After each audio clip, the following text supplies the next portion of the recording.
You're listening to the Badger State Ball Podcast with Prep Baseball Wisconsin, breaking down the top high school prospects and featuring all things college baseball recruiting in a changing world. Hosted by Vinny Rottino, Josh Fields, and Andy Sroka, this is Badger State Ball. All right, guys, welcome back to the Badger State Ball Podcast with Prep Baseball Wisconsin State Director Vinny Rottino, our area scout and data analyst Josh Fields, myself, National Managing Editor Andy Sroka. All right, so honestly, you're catching us at a pretty interesting time here. We're running on fumes a little bit. We just wrapped up our winter showcase circuit, so that took us this past weekend through Milwaukee at the Mosh Center in Franklin, and then up to Wausau for the very first time at the brand new Greenheck Turner Center there in Weston, Wisconsin, just south of Wausau. So we saw something like 260 kids, maybe more, honestly, I can't remember. So there's just a ton to discuss and break down. So we're going to go about it a little differently on this podcast, but in future episodes, we'll continue to sort of assess what we saw, not just this past weekend, but throughout the entire winter, because it was really good. I thought we had a really successful winter here in Wisconsin, saw a ton of really good stuff. So we'll continue to break it down throughout the rest of the spring. But that brings us to this new little segment here that we're working on. But what we're going to try to do is snake draft style select like the top 5 performances that each of us saw from this past weekend. So that can kind of mean a bunch of different things, top 5 performances. It's sort of just like the biggest takeaways, the things that stuck with us throughout the entire weekend from both events. So we're gonna test this, make sure it works. But I think it has a chance. So we're gonna start it off. Vinny is gonna lead us off in round 1, Fields, then myself, and then snake draft back to me at the start of round 2. So with that, Vinny, you want to just start us out? What was your number 1, the first overall pick, biggest, the top performance of the weekend, the biggest takeaway? Yeah, I got to go with my guy right here, the switch hitting catcher, utility player in Grady Cheever. We saw him on Saturday. Really, really impressive from both sides of the plate with the bat, up to 97. The ceiling is so high with this kid, but also the present skill level is already super high. So the floor is really high with Grady. He's only, he measured 6 foot, 153 pounds. So, I mean, that is, for the fact that he was able to get to 97 max exit velocity with the bat, I'm not sure if that was from the left side or the right side, to be honest with you. I actually doesn't differentiate on the data that we do collect. Yeah, I think it might have been the right side. I was right doing side, the track, yeah. man. I think it might have been, but it was relatively similar from both sides. So. Yeah. I mean, it was really similar. I mean, maybe just a hair more natural hitability from the right side, but I also love the left-handed swing. Mm-hmm. So, I mean, this is a real switch hitter right here in Grady Cheever. Behind the dish, it was a 197 pop time. He can really catch and throw. He'll only continue to quicken up that pop time as well. So, and then, in the infield is 88 miles per hour across the infield. Real rangy, quick first step laterally. So just really quality actions all the way around. I mean, this kid is a ball player through and through. He only continues to get better. Every time that we see him, he's my first overall pick. I think the sky's the limit for Grady, and also the floor is really high already. Yeah, one of the best freshmen in the state that we've had on our board, or sophomore, I should say. We really like him. We really like Germantown. They're going to be really good this year. More to say on them in the next, few days or so. I think Fields, we'll talk about that some more in the WIAA segment. But on to you, Josh. What do you got in second overall pick here? Oh, yeah, second overall pick. I'm going to go for one of our favorites, Andy, Jace Matazinski out of Hudson. First thing you see is just this guy's frame stands out. It's still pretty lean, but there's some strength to it at 6'3", 180 pounds. But, man, this kid's an athlete. And it's almost like a supreme athlete that just really stands out. Some of the best actions, twitch, that we've seen at the shortstop position. It was 97 across at Wausau. But and the bat also ticked up from the right side. It was a more fluid-looking natural swing with some feel for the barrel. But this was also our first look at him on the mound, and it didn't really disappoint at all. I mean, whenever you're a junior and you run your fastball up to 92.7, it always stands out. And he just started throwing this winter, just started throwing off the mound in this winter. So he's still developing all of his pitches. Like, I kind of see him tinker around like, hey, I need to get behind the fastball a little bit more, and it's really started to take off. He really showed feel for 2 other pitches, a 2-plane breaking ball and a and a changeup that looks like it could really play. So, I mean, obviously, like, new to the mound, but it was a really impressive, kind of polished look for Jace on the mound as well. And Josh, how about just the makeup of this kid, right? When we got around him, got a chance to talk to him, great kid, wanted to catch every single throw from the catchers during catcher defense, stood out there, was picking balls, was working on picking balls, just really, really impressive. But then also, really confident kid. You could tell he's a really great kid, just all around. Believes in his ability, which you love to see from a player as well. Not in any kind of cocky or arrogant way whatsoever. Just really believed in himself, you could tell. So, not just you two's favorite, one of your favorite players, also one of mine. It's the first time I've seen him live. But Fields brought that up, though, because we saw, just as an example of what, going to a game looks like for us, is we saw him taking ground balls for Hudson at our Little Wisconsin, invitational at the Rock. Franklin Field. Yeah, Franklin Field, middle of every April. And he wasn't the traditional starting shortstop, I don't think, at that time. But whatever. And so he was taking reps pregame, at short, and he just looked phenomenal. We were just like, wait, who is this exactly? But so we're always kind of looking. That's just a little insight into what we're doing. It's not like you have to be the starting player at any position for us to take notice. We're looking beyond the depth chart, too. That stuck out to us just for a kid at his size, moving around shortstop the way he was at that time. And, that kind of is an instant, green flag. And then come to find out, all of these other abilities, come with it. And it feels, was that true? So he just started picking up pitching this offseason, essentially? Yeah. Started pitching this offseason, what he's told me. Yeah, well, it's pretty special on the mound already. Well, that's good to know. That's the second overall pick. I think that's a pretty worthy one.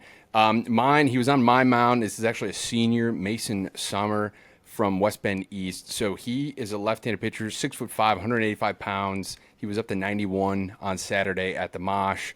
The ease in which he was up to 89, 91 was pretty special, and the size too. Like I said, there's just not many left-handed pitchers that look like this, who can deliver the ball like this. I mean, I honestly think he's actually going to generate a little bit of pro buzz for himself this spring. I think there's some people that might try to hide it, because it was that easy and effortless on the mound. Just it's the ingredients here are just exactly what you're looking for. I think when you're trying to kind of sneak a guy maybe through as a professional scout, hoping no one else takes notice. But either way, I think he's got a super bright future.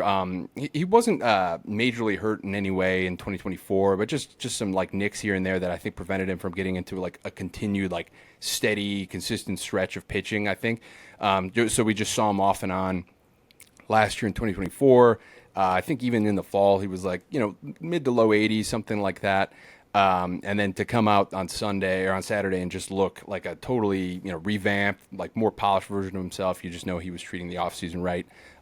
It was just a huge takeaway. And I think it's just kind of a priority look for Fields, myself, in this spring to just make sure that, what it looks like in the game matched this bullpen, but really no reason to think otherwise. And 6.5 feet of extension, too, is really getting down the mound. Releasing that ball way out over his front side. It really a clean mover, for that big of a guy. He's really athletic on the mound. Yeah, we love Mason Sommer. Yeah, this was a huge winner from the day. Just really from the winter, too. I think you can chalk it up in that regard. So I'll start round two here. That was pick 3, last pick of the first round. So it's round 2. I'm going to go with – I'm actually surprised neither of you guys chose – well, it's hard to say. There's only – you can only pick one guy here in the first round. But Kingston Grisolano, sophomore, I mean, it might be this is a made double arrow up. Did I steal it? This is a double arrow up sophomore right now in the state. So he's a left prospect. I mean, he's a two-way. Who knows, in a very good way, very positive way, who knows what he's going to be doing long term. I mean, both for the foreseeable future. But I just wanted to pull up the stats here just right in front of me. He was he hit a ball 101.1 miles an hour, was the best batted ball from the left side, 93.3 average exit speed. I mean, both those are way up there for left-handed hitters that we saw this winter. But that really doesn't tell the full story. I felt like his round BP in particular was just barrel after barrel, really, really good. Then goes on the mound. I didn't see it personally. I saw him throw a pitch or two. He was 2 mounds over. But what, he was up to 80. What fields was he on your mound? He was on Mike Anderson's mound, but Mike's mound. it was mid to upper 80s fastball, and it was Yeah, I couldn't played help with a lot but of like life. go over there and look at it, and I watched I think one or two off-speed pitches too, and like he's got some feel for that as well. But just the full picture here, like that special like kind of strength from a left player like this, like with more athleticism than I think you'd give him credit for just initially. One of the top performers of the weekend for sure. He's major arrow up sophomore in the state right now. In 92 from the outfield, ran a 6.93 as well, and jumped 26.6 inches. So he's kind of a tooled up freak, right, for 2027, and he's only going to get better. Yep, huge day for Kingston. Kewaskum. Actually, there was one or two more Kewaskum kids there that I thought looked pretty good, so we'll have to look into them a little bit more. Fields in the preseason coverage we're going through here. But all right, Fields, you're next up here on the list. What do you got next? Yeah, speaking of Kewaskum, right-handed pitcher Carter Unger. Actually, that was honestly not even intentional. I forgot that Carter Unger went to Kewaskum. Yeah. Speaking of Kewaskum, Carter Unger, big 6'3". It's how you want it to look as a freshman, realistically. 4-pitch mix, 6'2", lean and just long-limbed with all sorts of ease through the delivery and the arm action. Up to 86 with life and running action. He threw 2 advanced breaking balls in the zone, and both of them look sharp and look like they can play on its own. 2 plain breaking ball and a changeup with 21.2 inches of horizontal movement on average. Like it's a big. Both pitches move a ton, and they look like it really fits in the arsenal there. From the side, this looked so good. Like I didn't get to watch this one like from behind, like you did while you were evaling and stuff. I just was watching it from the side a little bit, and it looked so good. Like that's such a great call with Carter Unger here. I don't know, Vinny, did you get a chance to peek at him? Also from the side. This was the point in the showcase where you get brain fry. Like I was well past brain fry, like just in terms of like it's 12 hours of straight concentrating and trying to figure out all the prospects. I looked over and I saw it and I was like, who is this? I mean, super impressive, really athletic. The movement, I agree, like the movement on the pitches, just you could even pick it up from the side. I was 2 mounds over. It was awesome. It was really awesome. Yeah. Not much else to say there. I mean, he's just a huge winner on the day. This was his first event, too, actually, so it was really good. We saw him in a tournament in the fall, I think. Yeah, you and I, yes. Andy. Yeah. It was up to 83 in that look, 1-inning look, and it was kind of more of the same, but he looks like a more physical, more just athletic and explosive version this winter. Yeah, just to get some of the, like, up-close metrics, too, with, like, a setting like this has always helped just to add some context to the thing. So, big day for Unger, and that brings us to Vinny. What do you got here? Back-to-back picks, Vinny. Back-to-back picks. I am going to go with just the performance was just really, really good on my mound is Sam Herthy. So right-handed pitcher. He's a 2025. He's currently committed to UW La Crosse, New Berlin Eisenhower. It was really, really explosive out of the hand. He averaged 89.5 miles per hour in the fastball, up from 86.7 miles per hour just from a few months ago in July. Looked really, really like explosive with the lower half, explosive through release with the heater. It was jumping out of his hand. Curveball was up to 2,600 RPMs. Nasty, slurvy type breaking ball, 2-plane break. Looked like a heater out of the hand. No hump from the hand on the curveball, meaning when you hear a scout say hump from hand, that means that it's popping out of the hand and then just kind of breaking from there. Although you can have a really, really good breaking ball with a little hump from hand. But he didn't. It was just straight out of the same tunnel, and then it was just taking a left turn with depth at the plate. Really good breaking ball. And then also a good changeup as well with a ton of depth to it. So a couple of secondary out-pitch weapons for Sam Herthy.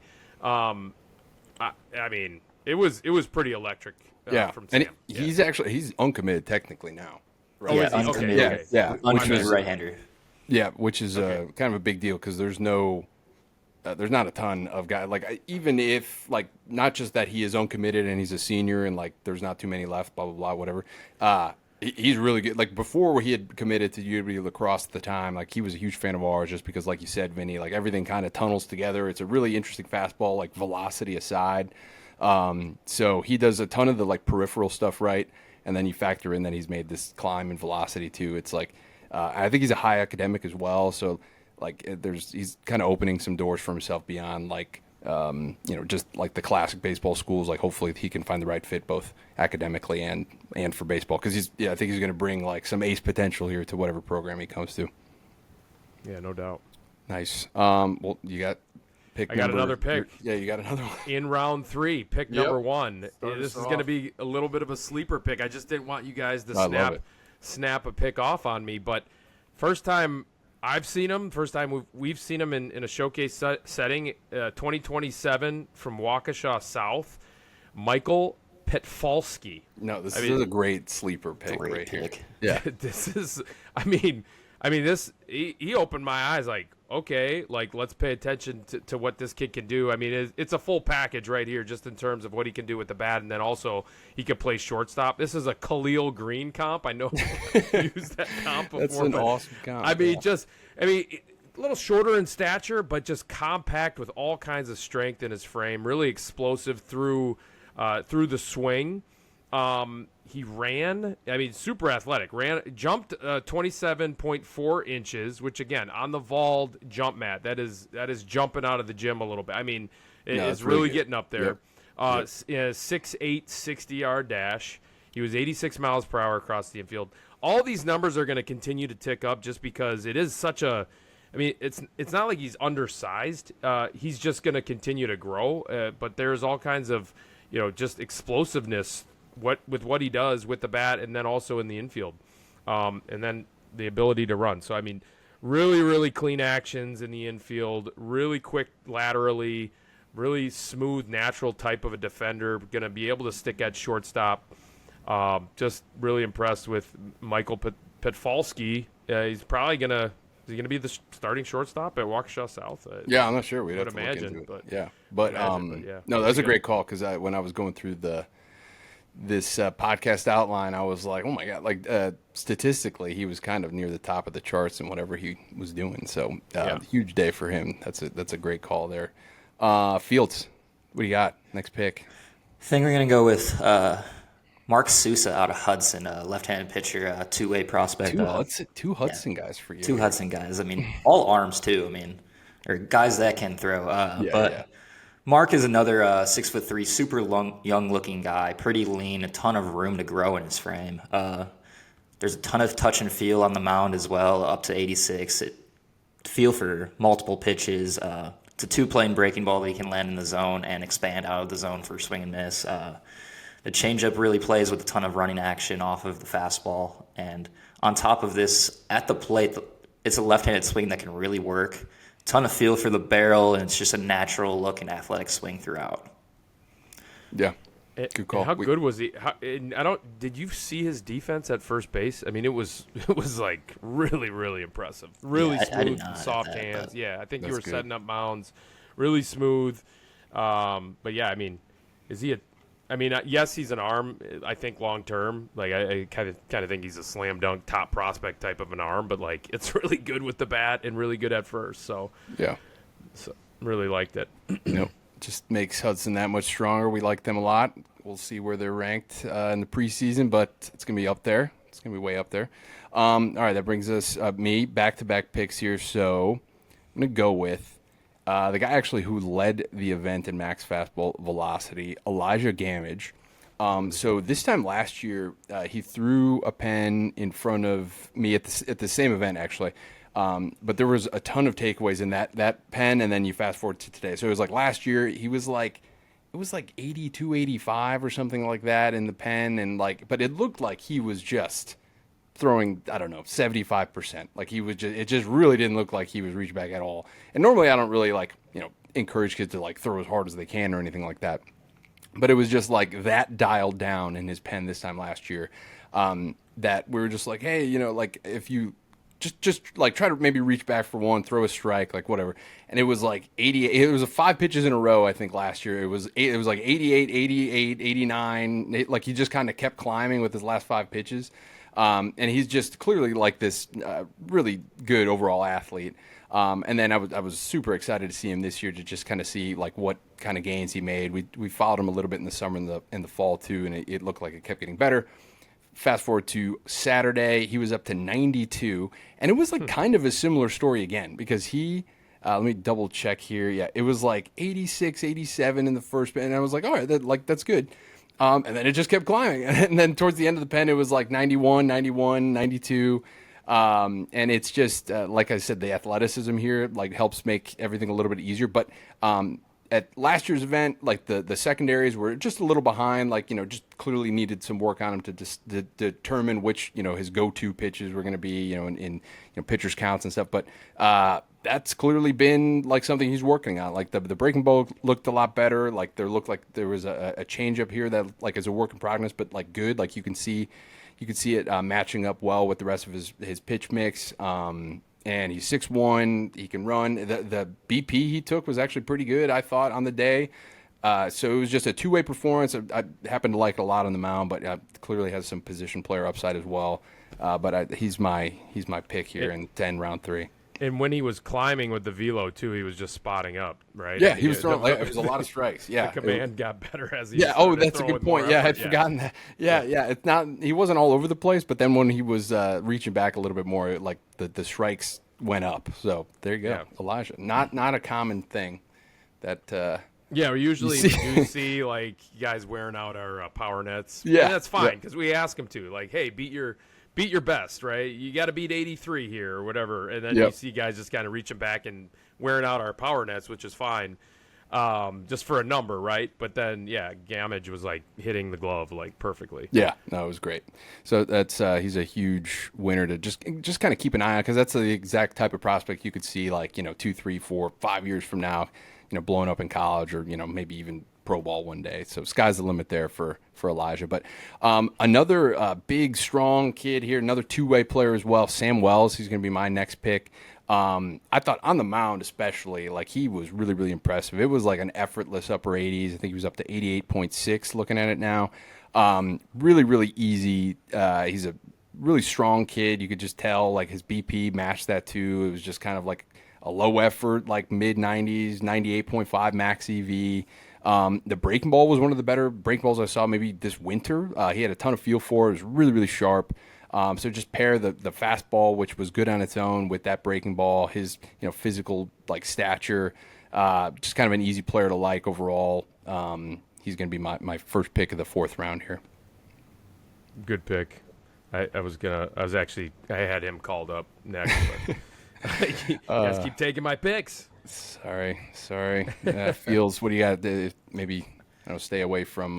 Honestly, I'm hoping to take his next pick. I'm surprised he's still on the board. I'm going to take middle infielder Ryan Rose, sophomore out of West Bend West, 6'1", pretty supreme athlete, especially for the class, and maybe even like beyond the class in the state. But on top of the athleticism, there's some lean and some strength to the frame, and from the left side, and a guy that has every chance at sticking at shortstop. The ceiling is just immense, and the bat looks like it's going to play. Feel for the barrel throughout the round, elevated contact, and just fluid and loose.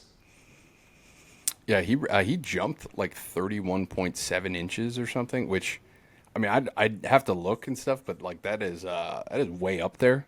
Like we were talking about before. Usually when you get to that 25, what was the number? It was like 31.7 or something. Jeez, wow. Yeah, that is a pretty special vertical on Vald.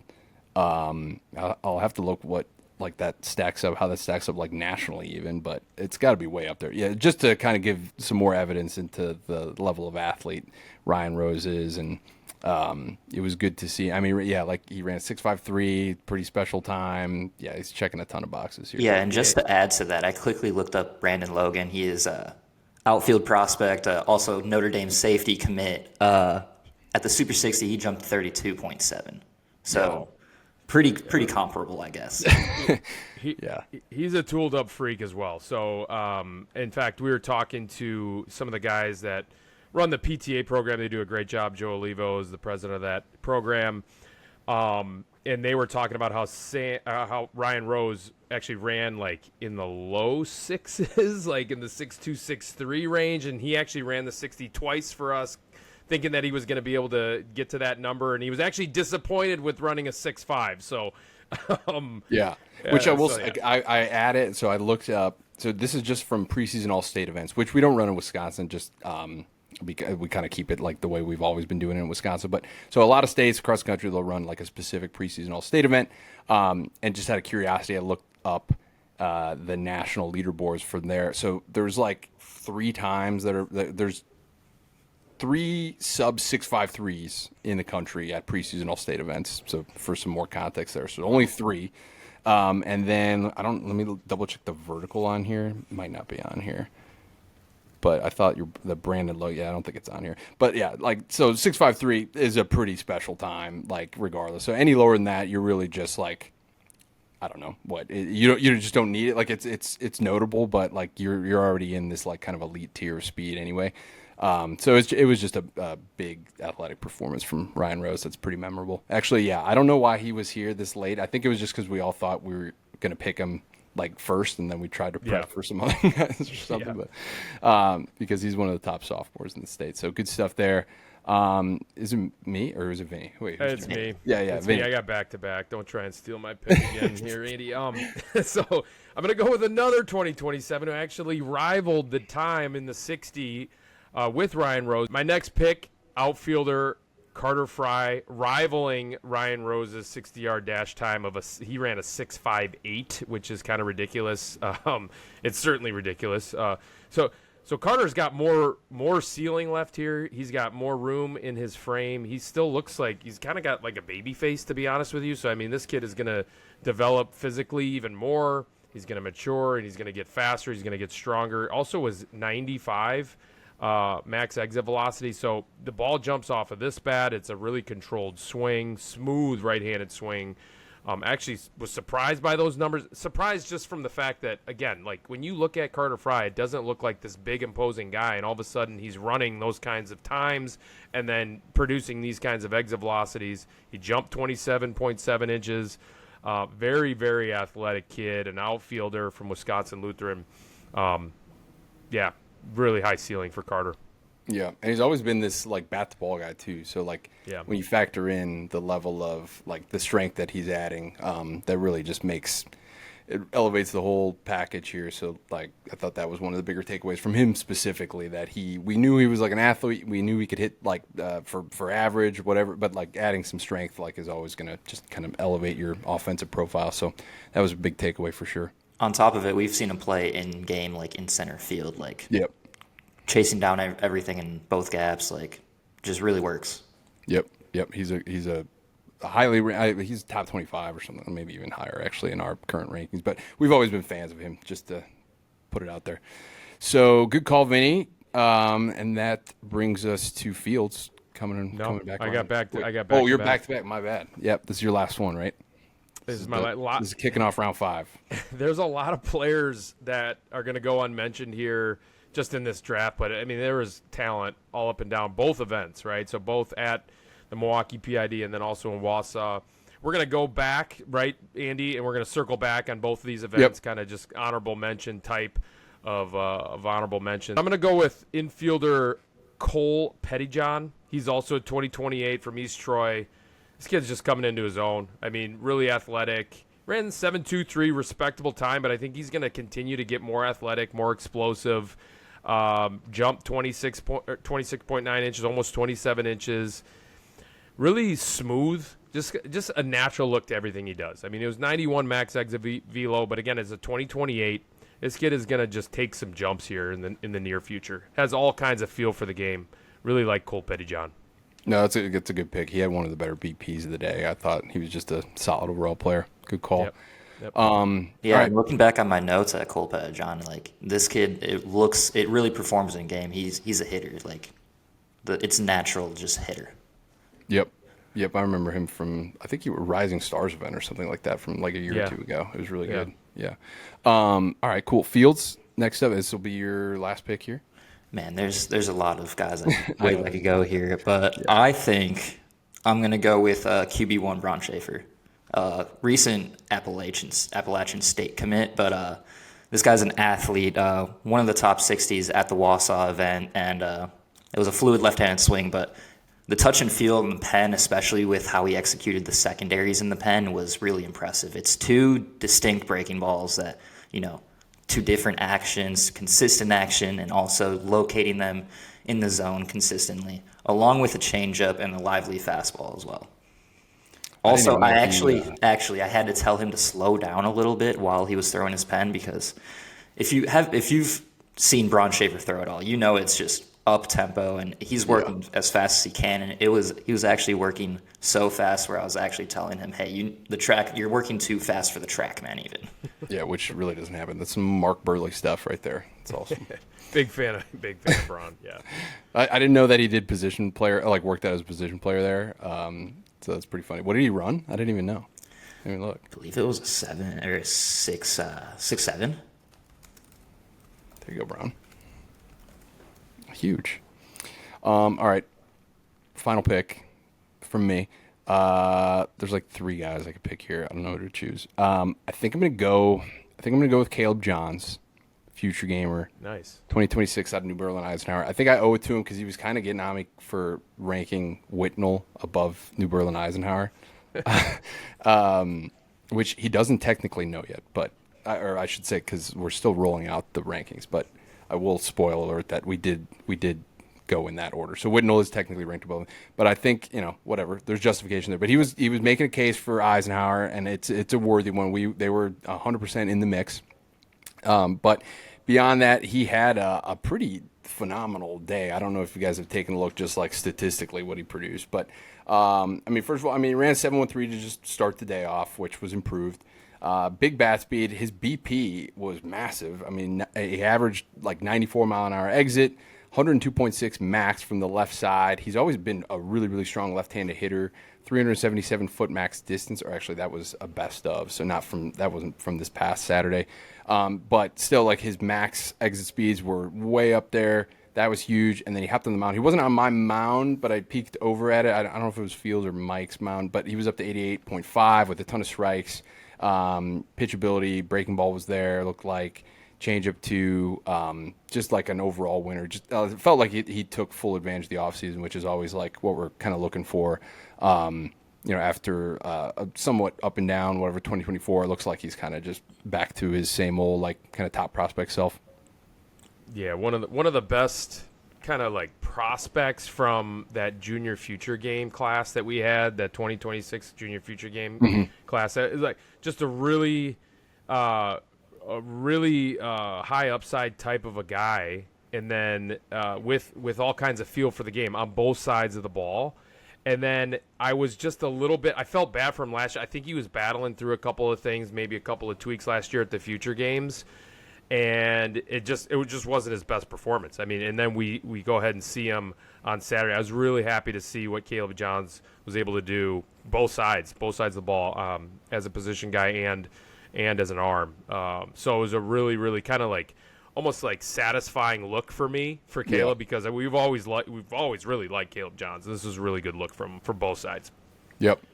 Yeah, and I always tell guys that too, if they happen to pitch poorly at like a big event or even like the future games or something, which isn't even like Caleb necessarily. It was more just broadly like I think you have an opportunity there all of a sudden to like go out and impress some people in the other direction. Like, it's very easy or like predictable to think of like a player like that, high prospect or something, pitching poorly or going 0 for 4 with 4 strike or whatever it is, and like doing it again the next day, like on a stage like that. But if you're able to sort of like reverse that trend or like come with a ton of energy and like kind of just buck that trend, like with your own sort of like you're just forcing it in a way, like I think that's very obvious and like likable, and like coaches know, okay, like, yeah, obviously this guy's not going to go 4 for 4 every day, but like, we're also not going to get a dud when he goes 0 for 4, which I think is huge. So just things like that, being able to kind of bounce back from little things or whatever, a week outing, whatever it is, like that's more telling sometimes than throwing a good pen in February or March or whatever. So, but it was just good. It was good to see Caleb just kind of look like his best self on this day, and we'll be excited to see him and Eisenhower this spring. Well, cool. That is our draft. I thought that went pretty well. Good job, guys. Thank you. Thank you for. We're trying to mix it up this time around. So that my good. Team is nasty, by the way. You're not going to hit. I meant to write them down as we were going here, but I forgot to because I was going to recap them for us. But either way, I think I think Fields. We can give Fields the crown. You win, Fields. Good job. Fields Thank won, you. Yeah. Fields won the draft. Good job, Fields. All right. Well, we'll touch on these events individually, Milwaukee and Wausau, just for a little bit here, just because there's a ton of names, like we said, that we just missed out on. Just there's a lot to choose from when you have a weekend with 260 kids. A lot of them good ones. One of the top ones that I like, he would have been like my next pick or something like that. Cooper Went, another Muskego kid. So this is like one of the better statistical performances from Saturday. 6'7" runner. 28-inch vertical, 97.4 mile an hour max exit velocity. Just looked like across the board grades wise, like it was just one of the better guys there at the Mosh. You guys got anything on that, Fields? I believe he was also 90 miles an hour from the outfield. So on top of that, there's there's arm strength to play from the outfield as well. Like it's a natural look from the box, repeated contact, repeat hard contact, and just an overall hitterish look. Yeah, just another tooled up athletic dude that goes to Muskego, by the way. It's crazy. So I don't know how many, they just keep coming out of the woodwork, but yeah, Cooper Went super high ceiling, really, really good look on Saturday. Yep. That was big time. Jacksonville Real from Oak Creek, one of the better left-handed swings of the day. I thought triple-digit max exit velocity. He looked good. Matthew Nemec from Menominee Falls, it was good to see him. Two-way player. He had some bat speed, 7.12 runner, bat strength as well. He's kind of a bigger kid, and he was up to 87 on the mound as well. He threw a pretty clean pen in front of me too.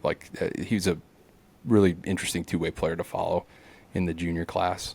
Colin Storbakken, bat speed, levers, 6'4" runner, 94.2 mile an hour max exit speed.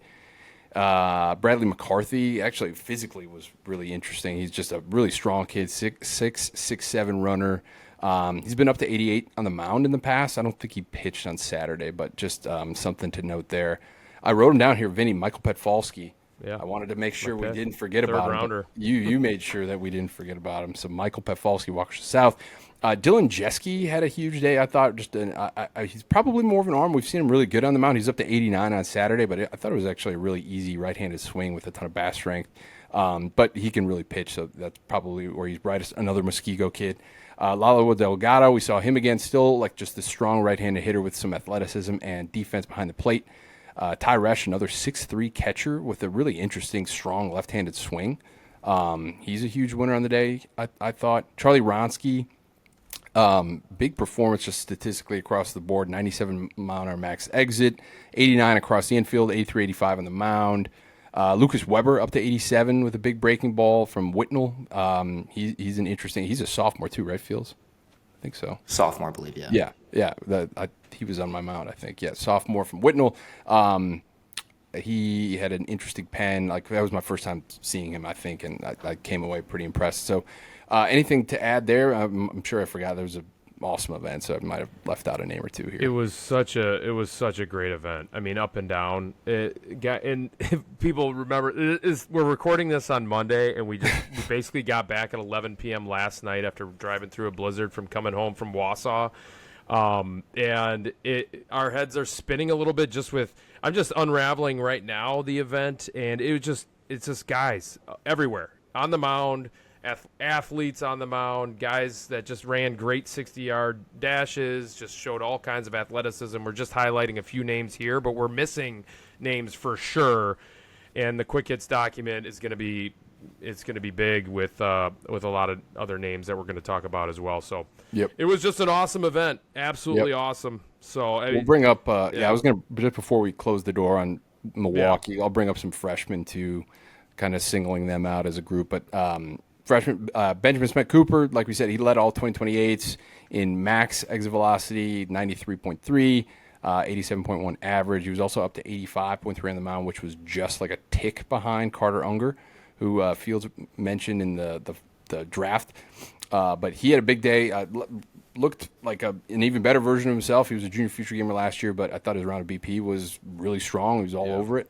So kudos to him. Colton Wall, Pewaukee freshman, 6'7" runner, 88 mile an hour max exit. Bryson Heffler, another junior future gamer. I thought he took one of the better rounds of the day from the left side, 7'2" runner, but just a bat the ball kid, but feels like a game. He was a really competitive kid. I loved having him in the dugout junior future games.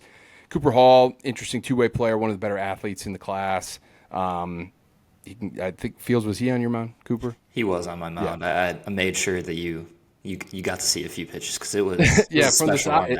Yeah, from the side, it just looked really interesting too. So might be missing some more freshmen, but we will go through that more in depth in the quick hits. So before we close the door there, officially, Vinny, you got anything to add about that group? I mean, I just thought Benjamin's. Do we call him BSC at this point? Yeah, you made it. Yeah. Yeah, we just call him BSC. BSC. Was really good. He told me that was his max velo from the right side on the mound, so 85.3. That was, I believe he told me that was his best velo he's ever hit, so he's pretty pumped about that. It was just a really good look from him and a bunch of freshmen that, again, we are forgetting some names here. Cooper Hall, he's one of our guys. Really, really interesting, high skill, high floor type with also a high ceiling. So good stuff all the way around. Yeah, and personally, I thought the depth of the freshman class from this event was just really a lot of follows coming out of this group. Yeah, this was really helpful for us as we start to formulate our 2028 rankings and stuff, which we'll get into in the next few weeks here, actually, or next month or so. Did we mention Owen McClellan, too, had a really nice day as well? Yeah, that's a good call. He's 2026. Uncommitted infielder from Shorewood, I believe. Yeah, from Shorewood. He's just like a really steady, solid, reliable, up-the-middle infielder. He's a strong, compact right-handed hitter, athletic. I think Steve graded him out really well on defense too, which is always a kudos. Steve is an elite evaluator, so getting some good grades. Yeah, getting some good grades there defensively is huge. Just a likable, all-around, solid player. Shorewood shortstop, Owen McClellan. Yeah, it's a good call. Don't want to forget him. Okay, cool. So turning the page now, Wausau. We'll talk about Wausau just a little bit because there was plenty of takeaways here. I thought first time up there. We talked about Jace Matazinski already from Hudson, huge day, two-way performance. Before we went live here, Fields, you mentioned Mac Krause. We knew plenty about Mac. He's like a strong athlete from Neenah. Liked him in the past, on more than one occasion, but it seemed like he maybe leveled up or something at this event. Yeah, it was just one of the rounds that really stood out to me. It was repeated. It was consistent feel for the barrel, especially just with how strong and how athletic he looks. Like, this guy looks like a physical specimen, and the strength really stands out. Yeah. And he was really smooth in the infield, too. He wasn't giving us his best velocity across, but he was just being really smooth, accurate with the arm. Actually really liked it in the infield, probably third baseman long term. Yeah, it was a good look. No, that's good to know. Yeah, he's a solid athlete overall, so it doesn't surprise me hearing that. I didn't see it myself. But then we had a couple of Kaukauna lefties. We talked about Braun already, but Paxton Shoup up to 89 from the left side here. I mean, what do we got, Fields? Yeah, Paxton Shoup put on a ton of physicality over the winter, and it really stood out just, how the overall operation looked. It comes at you from a really fluid, really loose operation, and just kind of a tough angle. The fastball really jumps out of the hand, plays with life, and then he shows feel for just a firmer breaking ball that he throws in the zone, another changeup that throws out of the same window, and like a true sinker. Like, he has two fastballs that can and he will use in game for strikes and around the zone. Kind of he wasn't on my mound, but I was looking over and it took note of. I mean, it's popping the glove. It was impressive. So I was like, okay, let's see what this is over here. So is that a little bit of a lower release height too? So it's a little bit of a deceptive. Yeah, it's a lower slot, lower release height on average. It's about 4.5 feet, but also it just comes out from like way out on the left side, so it's pretty deceptive and pretty funky as well. Yeah. Well, that's good to know for Kaukauna, like having him and Schaefer like leading the way. They got plenty more too. It's actually a pretty good group they got in Kaukauna, so that's good to know. Then here, skimming down this list, actually, Vinny, I'm shocked. I'm actually shocked. This is going to make you mad. I'm going to be honest with you. It should make you mad. Sam Abramson not getting drafted by you. I think I set him aside just because I knew you were going to get a draft. Well, you knew I'd be mad if you would have taken him, but yeah. No, I wanted to talk about him when we talked about this event. Again, that draft was just kind of a little of a fun thing that we didn't necessarily like.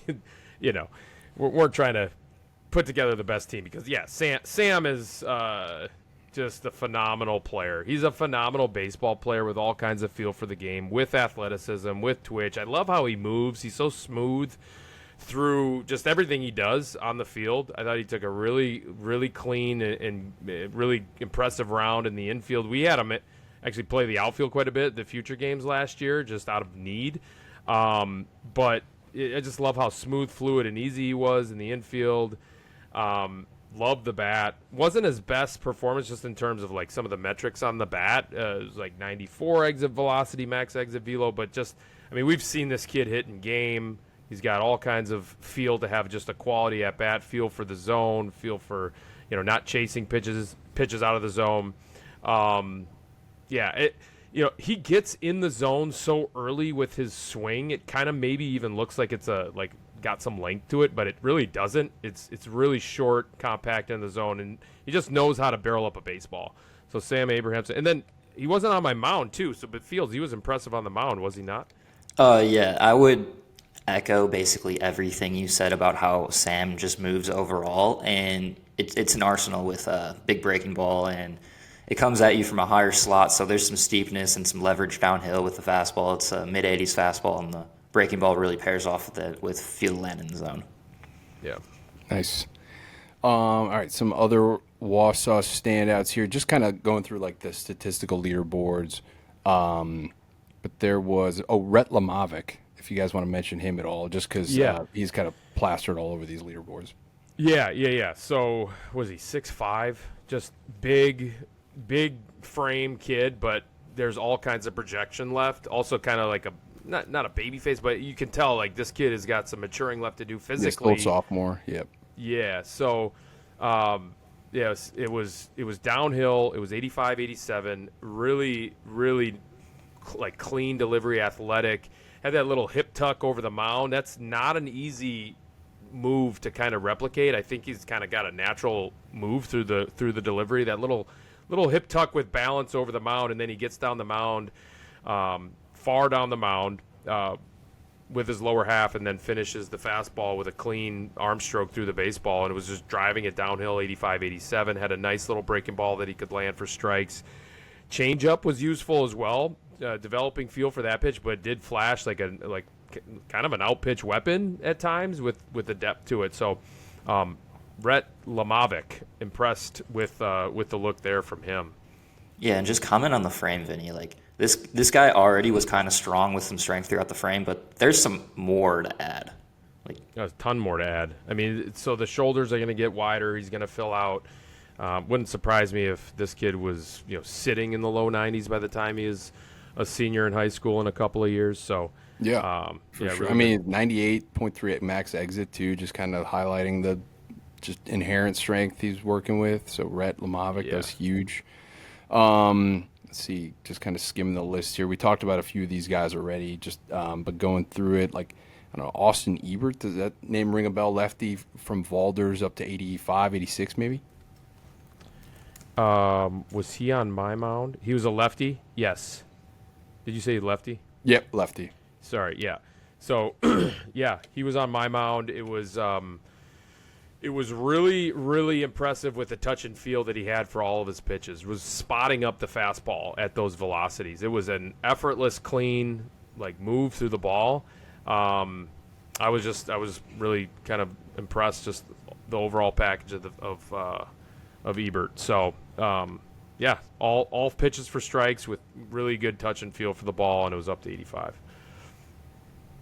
Nice. And then maybe a couple more guys here. Does anybody stick out to you? I can kind of skim this. Maybe Fields, if someone that we haven't mentioned yet deserves some credit here. Yeah. The kid, a couple of 2028s. There was 2027. Will Nicolais. We've seen him a couple of times, but Will's just a ball player, right? Mm-hmm. He's just a gamer. Can do pretty much.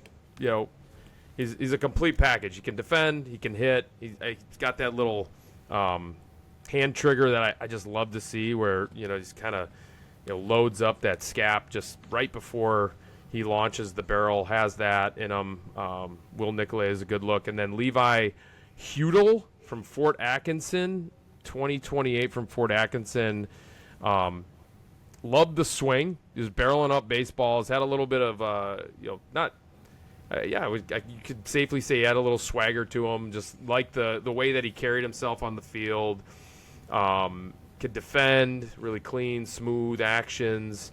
And then on the mound, it was like up to 79, I think. I say, hey, what's your best fastball?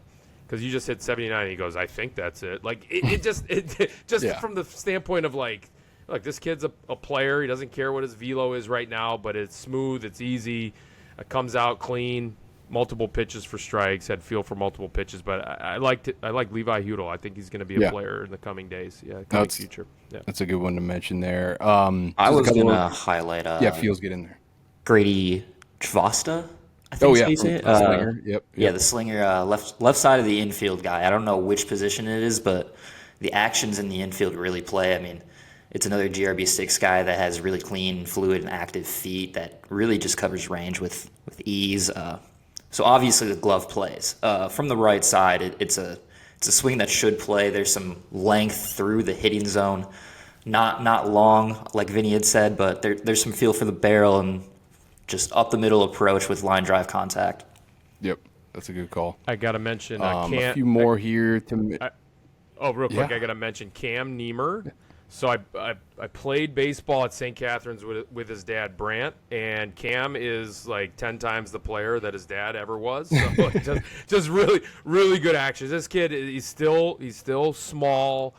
He's going to fill out, though, but just love the actions. Was really, really I love the swing. And then on the mound, I don't know what he was up to. He was on your mound. He was the last guy to throw on your mound, Fields, but just – it was a high three-quarter delivery, really clean through the baseball, came out nice. He's going to be a player at some point when he does add the size and the strength. And then there's one other catcher who basically caught every other pen, Oliver Heckles Miller. Okay, he's from Verona area.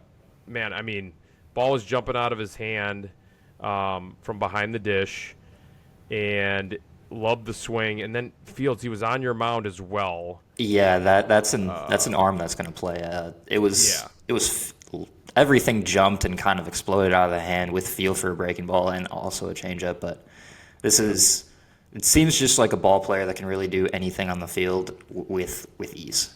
Yeah, and he caught like 9 pens, and he's just one of those high makeup players as well. You can tell he's going to get to his ceiling. No, that's awesome. We always need that. If you're a catcher and come to the event, we need you. We need you. Generally, we need you to stick around. A couple more like standouts here. Calvin Roth, probably going to be the starting shortstop at Stevens Point. Looks like he had a pretty good day overall. 6'7" runner with some bat strength from the right side. Maxwell Dolsky, 6'9" runner with some bat strength. We've kind of liked him in the past. Looks like he had another good day here. First time seeing this kid from Wausau East, Ian Stahl. Just want to mention him because he led the event in the 60-yard dash, 6'7" runner. But I thought before we moved on, I just kind of wanted to shout out a few more of those guys. That Trace Bremer, 2026, led the event in exit speed, 102.6.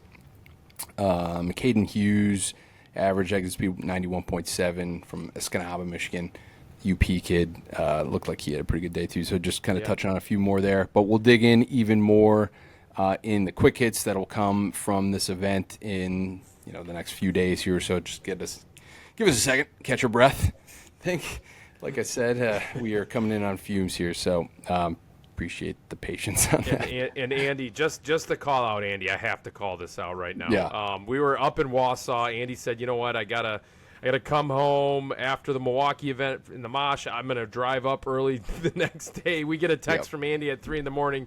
He was feeling under the weather, to say the least. Ended up not being able to come. So he actually had the hats. So if you were at the event and you're listening to this podcast, you can we blame got to me. figure out some way to get the hats to you. You can absolutely at blame some me. point. That was not a lack of coordination on our part. It was like I got sick. I was on the bench. And left at home.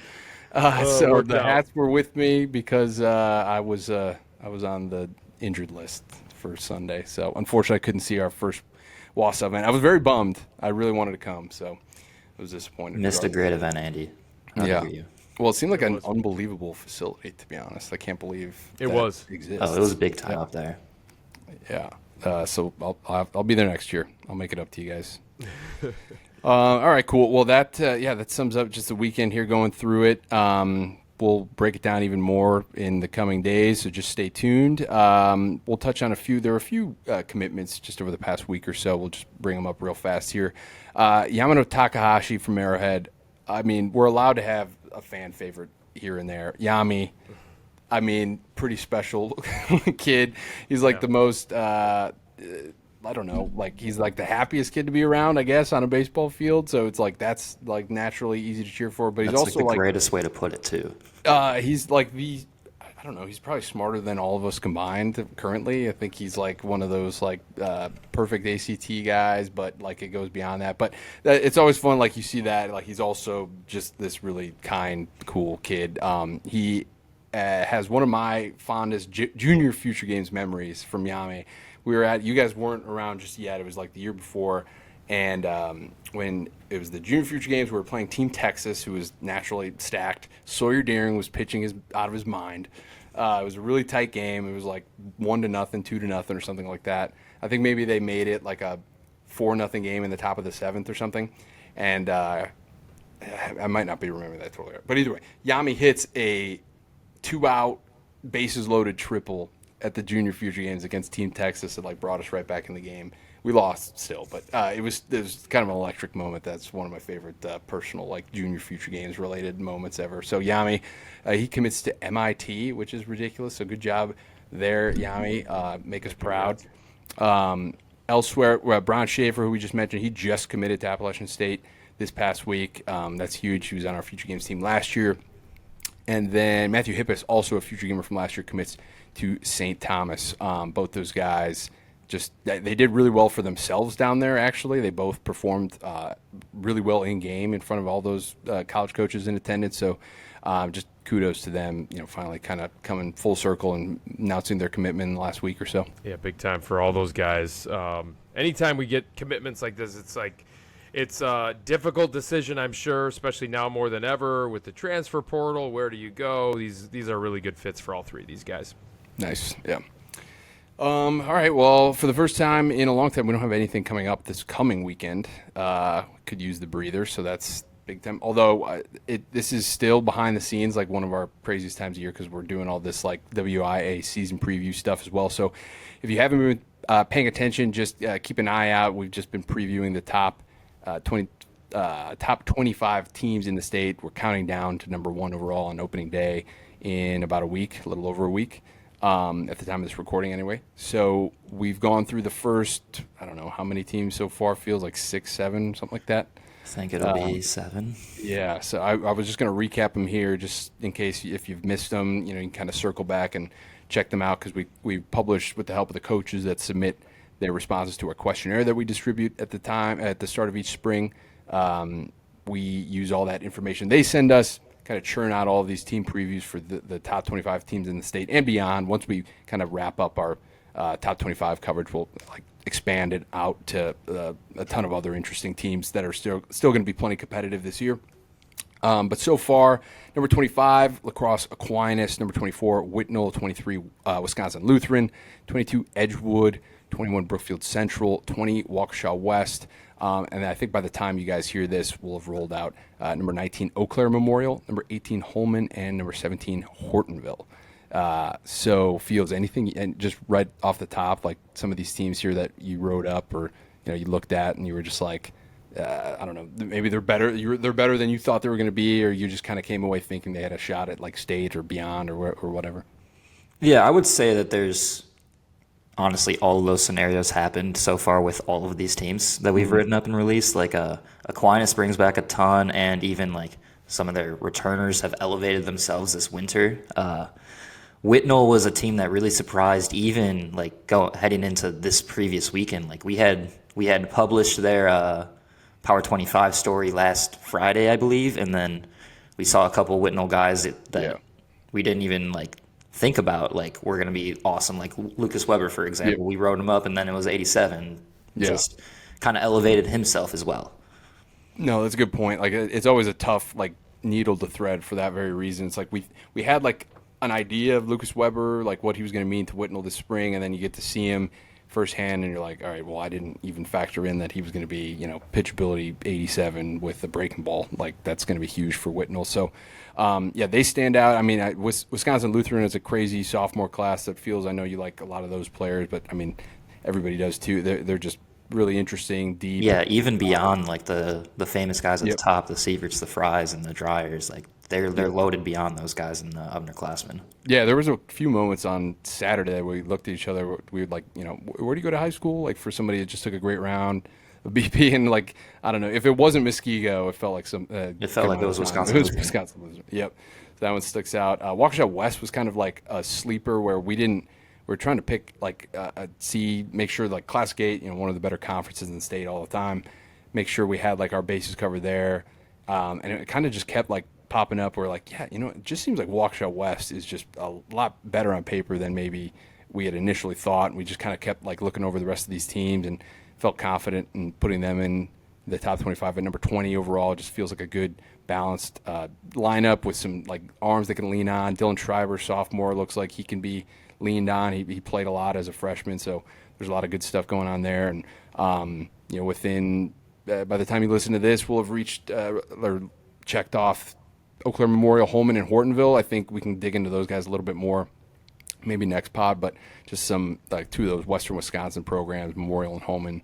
Jesperson Memorial, that's obviously a true ace, and Aaron Posey at Holman is like as good as it gets, I think, in the WIAA as well. So I just finished writing up the Eau Claire Memorial preview, and they return a lot of talent from a 16-win game season last year, and that was Cooper Jesperson didn't even pitch last year, so they add that to the factor to the mix here.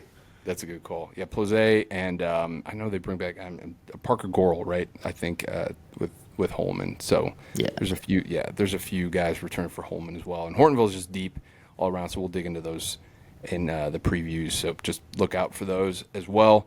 And that brings us to the Rottino Report, Vinny. We left out a pretty obvious name here, so I hope he didn't turn off the pod yet. But there's a reason. There's a reason for it. So Vinny, why don't you take us away? Yeah, there's a reason why we didn't draft this kid, because he would have been easily in the top 2 rounds. But today's Rottino Report is outfielder, right-handed pitcher Callan Tomsick. We saw him just perform as a position player at the Milwaukee preseason ID on Saturday. It was a really, really impressive performance. Really tooled up kid, coming from more of a compact frame, 5'10", 177 pounds, up 20 pounds though from July when we measured him last. Ran a 6.61 60. That's a blistering fast speed. Also jumped 27.5 inches. So all kinds of athleticism from Callan. Up to 100-mile-per-hour exit velocity. So I mean, this is a short, compact swing that's producing loud contact. Also hit a ball 386 feet. That is the furthest ball that we have seen hit all winter long from Callan Tomsick.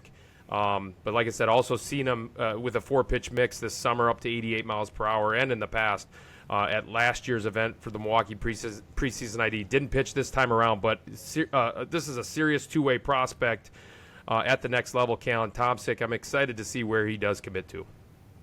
Yeah, I remember in the moment thinking like, how good of a BP that was, and I didn't know at the time that he ran a 6.61, which is that's a pretty special time right there. And then having known, I've liked it a lot on the mound in the past, just a really competitive 3-pitch mix, thinking maybe that was where he was best long term, but obviously you see what he's doing athletically, positionally here, and it gives you some pause there, but in a good way. So I mean, future's bright for Callan. That's awesome to see. Fields, did you get anything out of that too? Not much, just actually a lot really, because the athlete really just took up. It just really ticked up. So like, honestly, it was just a really good day, and it made me reevaluate how I looked at Callan Tomczyk, just more as a two-way player, like that can play at the next level. Yeah, no, I totally agree. It was a huge day for him, so I'm glad we got to single him out in the Rottino Report there. All right, awesome. Well, we'll have a ton to break down in the next, few podcasts. I think we'll kind of continue to break down the winter events, like from a bigger picture, looking at the whole winter as a whole. I think will be an interesting exercise, just trying to see, who really exceeded expectations and got better this past winter, and kind of transitioning into the spring season now. Fields and I will be out. Vinny will be doing his thing with the Brewers, keeping tabs. You'll be keeping tabs, Vinny, on all things WIAA, and we'll keep you up to date as well. It'll actually give us a great exercise, Vinny, to like kind of clue you in on what's going on and kind of keeping things like flowing that way. We'll have to keep you up to date, I guess. Transition. I guess is a good word to say that I'm going to be doing a bunch of games in the booth this year, and then also the pre and post game show for the Milwaukee Brewers. So I've been lucky to be able to kind of join the broadcast team. This is year 5 for me, which is kind of crazy to think about on the broadcast team. But yes, I am going to certainly be keeping tabs on what's going on in the WIAA. Josh Fields, Andy Soroka. I think Josh Fields knows. I talk about knowing pretty closely, the top players in each class and some of the top teams around the state. But Josh Fields and you, Andy, you guys know every single player in the state and all these teams so intimately well. And so it really does work how we're able to kind of like communicate with each other and kind of keep me up to date on what's going on. But yeah, I think we got a good thing going here, and for sure. We got a good team here. Good group. I think we crushed it this winter. Hopefully it looked that way to you guys. You guys too.